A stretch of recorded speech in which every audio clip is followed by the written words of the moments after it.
الرجیم بسم اللہ الرحمن الرحیم۔ کل ہم نے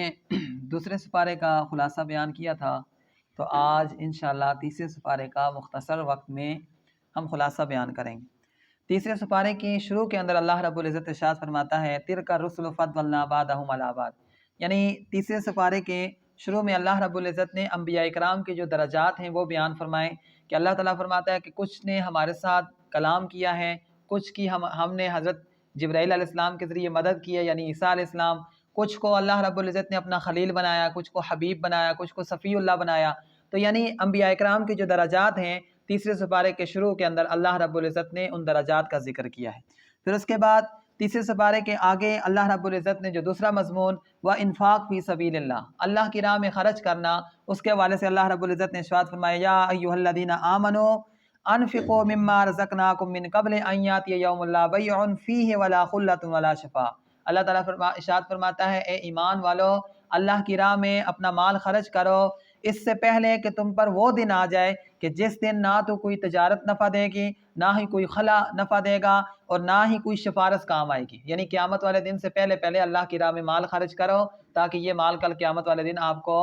اس کے ذریعے آپ کو اجر ملے۔ تیسرا جو مضمون اللہ رب العزت نے اس آیت میں تیسرے سپارے میں بیان فرمایا تو وہ آیت الکرسی ہے۔ آیت الکرسی اللہ لا الہ الا هو الحی القیوم لا تأخذہ سنۃ ولا نوم لہ ما فی السماوات وما فی الارض من ذا الذی یشفع عندہ الا باذنہ یعلم ما بین ایدیہم وما خلفہم ولا یحیطون بشیء من علمہ الا بما شاء وسع کرسیہ السماوات والارض ولا یؤودہ حفظہما وہو العلی العظیم۔ نبی رحمت صلی اللہ علیہ وسلم کی حدیث مبارکہ ہے بخاری شریف کے اندر، آقا علیہ السلام نے ارشاد فرمایا جو لگاتار 3 دن ہر رات آیت الکرسی پڑھ کر سوئے اللہ رب العزت اس کے گھر کو شیطان سے محفوظ رکھے گا، یعنی ہر طرح کے جنوں اور شیاطین سے اس کا گھر محفوظ ہو جائے گا۔ اسی طرح نبی پاک صلی اللہ علیہ وسلم نے ارشاد فرمایا کہ جو بندہ نماز کے بعد سورہ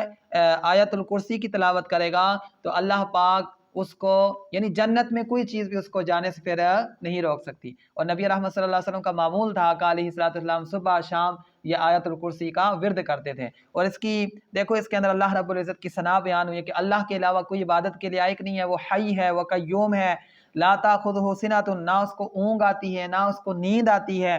اچھا، جو کچھ آسمانوں اور زمینوں میں ہے سب کچھ اس مالک کا ہے۔ اور من ذا الذی یشفع الا باذنہ،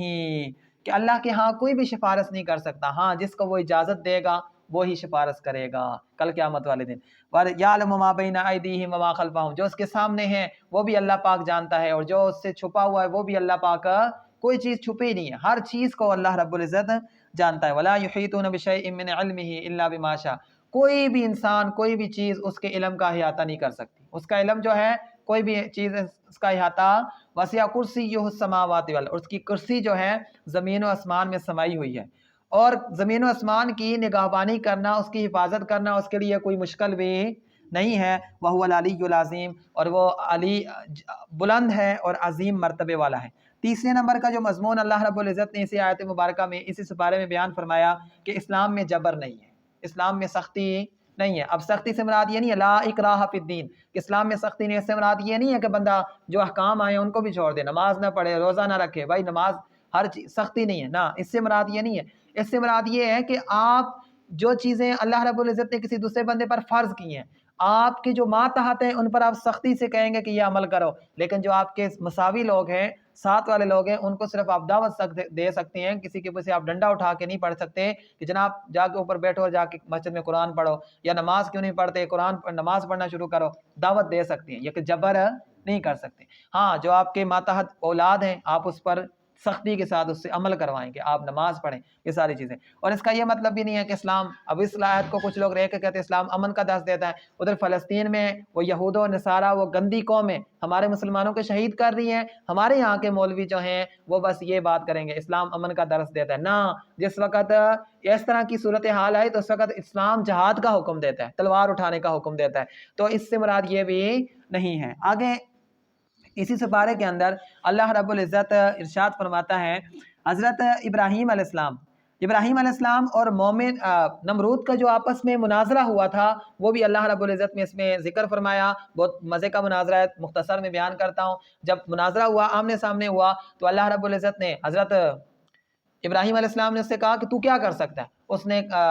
نے ابراہیم علیہ السلام سے پوچھا، نمرود نے، کہ تمہارا رب کیا کر سکتا ہے؟ تو ابراہیم علیہ السلام نے کہا کہ میرا رب زندہ بھی کرتا ہے اور موت بھی دیتا ہے۔ اس نے 2 بندوں کو بلایا، ایک کو قتل کیا اور دوسرے کو زندہ چھوڑ دیا، کہا کہ یہ دیکھو یہ تو میں بھی کر سکتا ہوں، ایک کو زندہ چھوڑ دیا اور دوسرے کو موت دے دی۔ حضرت ابراہیم علیہ السلام نے کہا کہ میرا رب جو ہے سورج کو مشرق سے نکالتا ہے اور مغرب میں نیچے اس کو غروب کرتا ہے، تو تم ایسا کرو مغرب سے نکالو۔ تو اب اللہ رب العزت ارشاد فرماتا ہے فَبُہِتَ الَّذِي كَفَرَ، اس کافر کا منہ بن گیا، نمرود کا منہ بن گیا۔ تو یہ وہ جو واقعہ ہے، جو مناظرہ تھا ابراہیم علیہ السلام کا، وہ بھی اللہ رب العزت نے تیسرے سپارے میں بیان فرمایا۔ اس کے بعد اللہ رب العزت نے 2 بندوں کی بات بیان فرمائی، حضرت عزیر علیہ السلام، کہ ہزاروں سال بعد اللہ تعالیٰ نے ان کو موت دے کے زندہ کیا۔ وہ ایک بستی کے پاس سے گزرے، وہ بستی بالکل ویران ہو چکی تھی، بالکل ختم ہو چکی تھی۔ ایک بادشاہ تھا، اس نے اس بستی والوں کو قتل کر دیا تھا، گھر اس کے مسمار کر دیے تھے، جلا دیے تھے۔ تو حضرت عزیر علیہ السلام وہاں سے گزرے تو انہوں نے کہا کہ کیا یہ بستی اللہ پاک دوبارہ بھی اس بستی کو کبھی آباد کرے گا؟ اب یہ بات دل میں آنی تھی، اللہ رب العزت نے ان پر موت طاری کر دی۔ 1000 سال وہیں پر ان کو موت طاری رہی، اور ان کے پاس ایک گدھا تھا، اس پر بھی موت طاری ہو گئی، اور اس گدھے کے اوپر سامان تھا، اس پر بھی موت طاری ہو گئی۔ تو اللہ رب العزت نے 1000 سال بعد ان کو زندہ کیا۔ زندہ کرنے کے بعد دیکھا کہ وہ بستی جو ہے پہلے سے زیادہ سرشبد اور آباد تھی، زیادہ اس کے اندر آبادی تھی، زیادہ لوگ بس رہے تھے۔ پھر وہ جو گدھا تھا آپ کے سامنے، اس گدھے کے ہڈیوں پر کیا نام ہے گوشت آیا، اور گدھا جو ہے زندہ ہو کے سامنے کھڑا ہو گیا، اور وہ جو کھانا تھا 1000 سال، وہ جو کھانا تھا وہ بھی سامنے آ کر آپ کے دوبارہ سے الفا، یہاں پہ قرآن مجید کے اندر الفاظ آتی ہیں 100 عامن، 100 سال ان کو یعنی موت دی گئی، اور پھر تو وہ جو کھانا تھا وہ بھی دوبارہ تازہ ان کے سامنے آ گیا۔ تو یہ اللہ رب العزت کی قدرت کی ایک نشانی تھی، اس سپارے میں بیان فرمائی۔ دوسرا، حضرت ابراہیم علیہ السلام نے کہا یا اللہ تو مردوں کو کیسے زندہ کرتے ہیں؟ اللہ تعالیٰ نے فرمایا کیا تجھے مجھ پر ایمان نہیں ہے؟ انہوں نے کہا یا اللہ مجھے ایمان ہے، لیکن میں چاہتا ہوں میرا دل اور پکا ہو جائے، دل مطمئن ہو جائے۔ تو اللہ رب العزت نے ارشاد فرمایا ٹھیک ہے تم ایسا کرو، 4 پرندے لو، ان کو ٹوٹے ٹوٹے کرو، ان کے ٹکڑے ٹکڑے کرو، اور دور دور تم ان کو پہاڑوں پر پھینک دو، پھر ان کو بلاؤ اور کہو کہ اللہ کے حکم سے دوبارہ زندہ ہو جاؤ۔ تو حضرت ابراہیم علیہ السلام نے 4 پرندے لیے، ان کو ٹوٹے ٹوٹے کر کے پھینکا، پھر ان کو جب آواز دی تو وہ سب کے سب آپس میں آ کے جڑ کے سیدھا حضرت ابراہیم علیہ السلام کے سامنے آ کے کھڑے ہو گئے۔ تو یہ بھی نشانی جو ہے اللہ رب العزت نے اسی سپارے میں بیان فرمائی۔ اسی طرح سود کی حرمت، اسی سپارے کے اندر اللہ رب العزت نے سود کی حرمت بیان فرمائی، اور حرمت میں اتنی بات کافی ہے۔ یہ جو لوگ اتنی دلائل دیتے ہیں نا کہ یہ ہو گیا تو وہ ہو گیا، تو اس طرح ہے تو وہ ہے، تو فلاں بیک نے کہا ہے، فلاں مولوی نے کہا ہے، نہ، اللہ کا قرآن کہتا ہے یمحق اللہ الربا ویربی الصدقات، اللہ رب العزت جو سود ہے اس کو ختم کرتا ہے، اس کو مٹاتا ہے۔ جس چیز کو اللہ مٹائے اس چیز کو کوئی بندہ ثابت نہیں کر سکتا، اس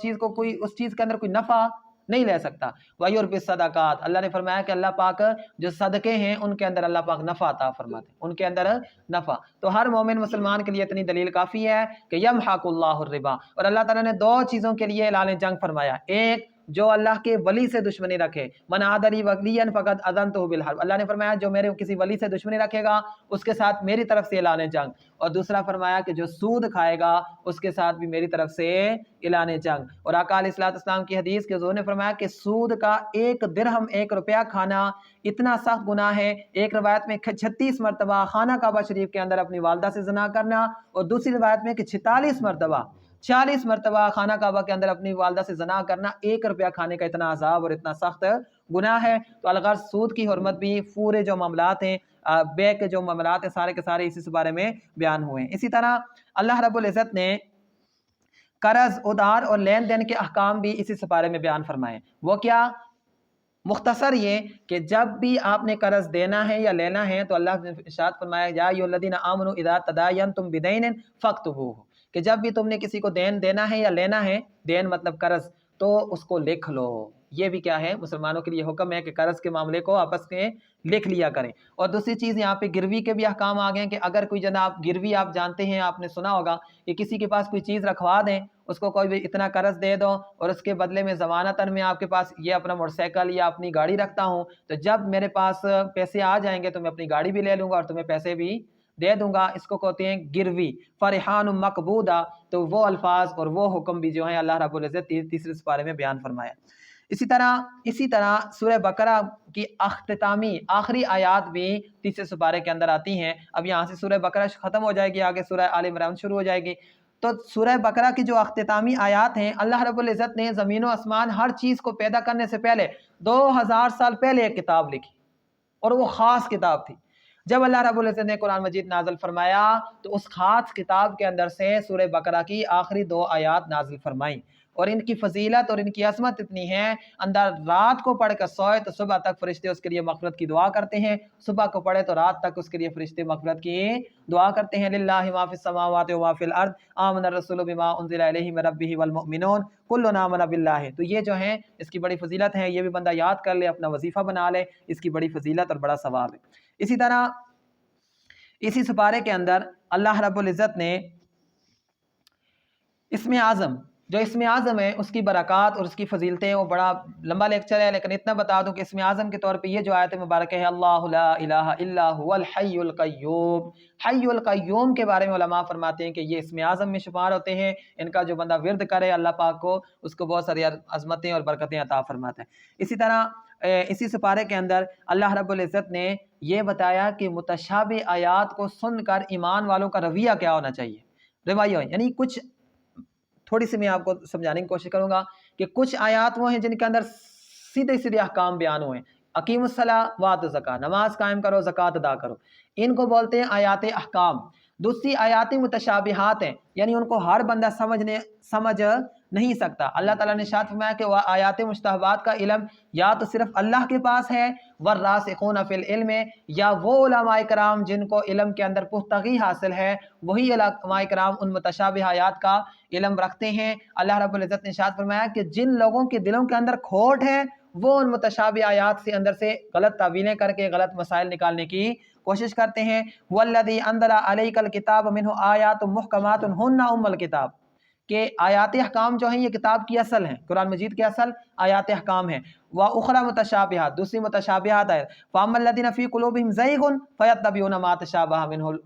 مِنْهُ ابْتِغَاءَ الْفِتْنَةِ، کہ جن لوگوں کے دلوں کے اندر کھوٹ ہیں وہ متشابہ آیات کو پکڑ کر ان کے اندر غور و فکر کر کے اور ان کے اندر سے تعویلیں کرنے کی کوشش کرتے ہیں، تو اللہ تعالیٰ نے ارشاد فرمایا کہ ان لوگوں کا کوئی عمل قبول ہے، یعنی وہ لوگ کون ہیں؟ کھوٹ والے لوگ ہیں۔ تو یعنی آیات احکام کے، آیات متشابہ جو آیات ہیں ان کے بارے میں پوچھنا ہے تو جو علم میں پختہ لوگ ہیں ان سے پوچھیں، ہر بندہ ان کی تشریح نہ کرے۔ اسی طرح اللہ رب العزت نے اسی آیت مبارکہ کے اندر کافروں کی جو زندگی ہے اس کے بارے میں اللہ نے ارشاد فرمایا کہ ان الذین کفروا لن تغنی عنہم اموالہم ولا اولادہم من اللہ شیئا، کہ کل قیامت والے دن جو کافر لوگ ہیں ان کو نہ ان کا مال اور نہ ان کی اولاد، کوئی چیز بھی ان کو نفع نہیں دے گی۔ اولئک ھم وقود النار، اور کل قیامت والے دن وہ جہنم کا ایندھن بنیں گے۔ کون لوگ؟ کافر لوگ، ان کے بارے میں اللہ۔ اس طرح مومنوں کے اوصاف اللہ رب العزت نے ارشاد فرما دیا، مومنوں کی جو صفتیں ہیں وہ اللہ تعالیٰ نے بیان فرمائی، الذین یقولون ربنا اننا آمنا فاغفر لنا ذنوبنا وقنا عذاب النار، کہ مومن کیا کہتے ہیں؟ یا اللہ ہم تجھ پر ایمان لائے ہیں، ہمارے گناہوں کو معاف فرما، ہمیں جہنم کی آگ سے محفوظ فرما۔ اور آگے ان کا کیا ہوتا ہے؟ الصابرین والصادقین والقانتین، کہ صبر کرنے والے، سچ بولنے والے، جتنا اللہ نے رزق دیا ہے اس پر قناعت اختیار کرنے والے، شکر ادا کرنے والے، والمنفقین، اللہ کی راہ میں خرچ کرنے والے، والمستغفرین بالاسحار، اور مومنوں کی ایک صفت یہ بیان فرمائی ہے کہ صبح کے وقت، سحری کے وقت استغفار کرنے والے۔ تو آج کل صبح میں ہر بندہ سحری کی طرف اٹھتا ہے، کم سے کم 100 مرتبہ ضرور آپ تسبیح پڑھیں، تاکہ قرآن کے اندر جو مومنین کی صفات بیان آئی ہیں وہ بھی ان مومنین کی صفات کے اندر شامل ہو جائے۔ اسی طرح اسی سپارے کے اندر اللہ رب العزت نے یہ بیان فرما دیا کہ دین جو ہے اللہ کے نزدیک اسلام ہے، ان الدین عند اللہ الاسلام، کہ اللہ کے نزدیک دین اسلام ہے۔ بریل کا حکم نہیں آیا، دیوبند کا حکم نہیں آیا، وابی کا حکم نہیں آیا، کسی سلفی، کسی توحیدی کا حکم نہیں آیا۔ اللہ نے فرمایا کہ ان الدین عند اللہ الاسلام، کہ دین اللہ کے نزدیک اسلام ہے۔ آپ سے کوئی پوچھے کون ہے؟ آپ مسلمان۔ ہاں، پھر آگے اگر کوئی بندہ نسبت کے طور پہ اپنے ساتھ بریلوی لگاتا ہے، دیوبندی لگاتا ہے، کوئی بندہ قادری لگاتا ہے، نقشبندی لگاتا ہے، چشتی لگاتا ہے، حنفی لگاتا ہے، تو وہ لگا سکتا ہے۔ نسبت سمجھتے ہوئے، دین کا حصہ بناتے ہوئے کوئی بندہ بھی اپنے آپ کو بریلوی، دیوبندی، قادری، نقشبندی نہیں کہہ سکتا۔ یہ نسبتیں ہیں، ان کو نسبتوں تک محدود رکھنا چاہیے۔ جب دین کی بات آئی تو آپ نے کہنا ہم اسلام پر ہیں اور مسلمان ہیں، ٹھیک ہے نہیں؟ تو یہ بھی نہیں ہے کہ کوئی بندہ بریلوی لگائے گا تو وہی مسلمان ہے، جو دیوبندی لگائے گا تو وہی مسلمان ہے، جو اپنے ساتھ یہ نہیں لگائیں گے تو مسلمان نہیں ہو سکتے، ایسا کوئی بات